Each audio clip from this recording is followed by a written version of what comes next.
പടത്തിൽ ഒരു 3 പഞ്ച് ഞാൻ മേടിക്കുന്നുണ്ട്. അതൊരു നാഷണൽ ലെവൽ ബോക്സറിന്റെ കയ്യിൽ നിന്ന്.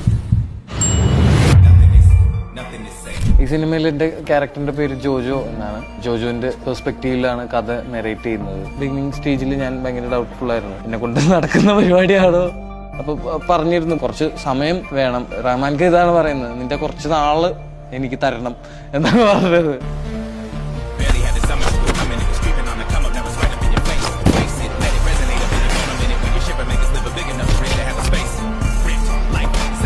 നമുക്കും ചില കാര്യങ്ങളൊക്കെ പറ്റും എന്നുള്ളൊരു കോൺഫിഡൻസും മൊത്തത്തിലൊരു ഇത്രയും നാള് ഒരു പടത്തിന് വേണ്ടി പ്രിപ്പയർ ചെയ്യുന്നത് ആദ്യമായിട്ടാണ്. ഈ പടത്തിൽ ഒരു 3 പഞ്ച് ഞാൻ മേടിക്കുന്നുണ്ട്. അതൊരു നാഷണൽ ലെവൽ ബോക്സറിന്റെ കയ്യിൽ നിന്ന്. ഓരോ ടേക്കും ഇമ്പോർട്ടന്റ് ആണ്. അതിൽ ആദ്യത്തെ പഞ്ച് കിട്ടിയപ്പോ തന്നെ എന്റെ കിളി ഒരു 3 സെക്കൻഡ് സാധനം ഔട്ടായി.